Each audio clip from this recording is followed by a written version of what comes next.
ஆகவே அண்ணாச்சி அண்ணாச்சி விஜய் அண்ணாச்சி அரிசி விலை என்னாச்சு, அண்ணாச்சி அண்ணாச்சி விஜய் அண்ணாச்சி அரிசி விலை என்னாச்சு? இப்ப போய் அவர்கிட்ட கேட்கலாமா?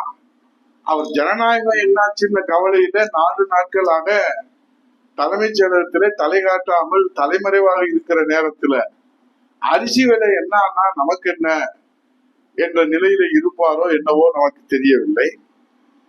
ஆனா நம்ம விஜய், நம்ம தம்பி, நம்ம அண்ணன், நம்ம மாமா, உங்க விஜய் என்ன சொன்னார் தெரியுமா?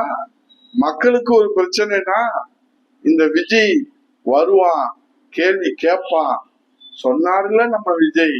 நம்ம தம்பி விஜய் சொன்னார்ல. இப்போ அரிசி விலை உயர்ந்திருக்க, இந்த பிரச்சனைக்கு என்ன சொல்ல போறாரு? ஆனா ஒண்ணு தெரிஞ்சுக்கங்க மாண்புமிகு முதல்வர் அவர்களே, பொய் பேசுபவருக்கு தண்டனை என்ன தெரியுமா? அவர் உண்மையை பேச ஆரம்பிக்கிற போது இந்த நாட்டிலே ஒருவரும் அவரை நம்ப மாட்டார்கள், அவரை நம்புவதற்கு நாதி இருக்காது. இதுதான் விஜயின் நிலைமையாக போகிறது, இதுதான் விஜய்க்கு கிடைக்க போகிற தண்டனையாக இருக்க போகிறது.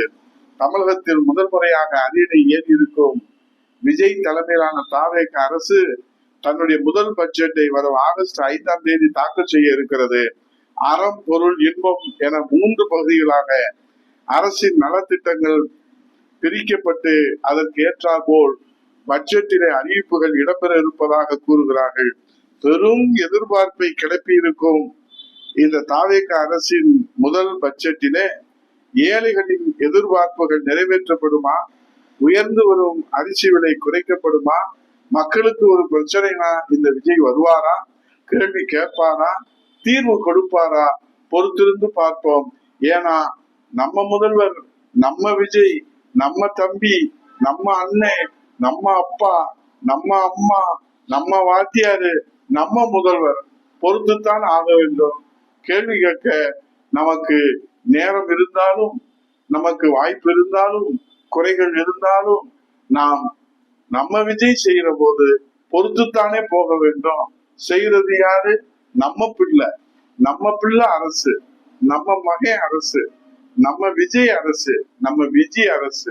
பொறுத்திருந்து பார்ப்போம். அரிசி விலை குறையுமா அல்லது கூடுமா? இந்த மக்களுக்கே வெளிச்சம், நம்ம முதல்வருக்கே வெளிச்சம். நன்றி, வணக்கம்.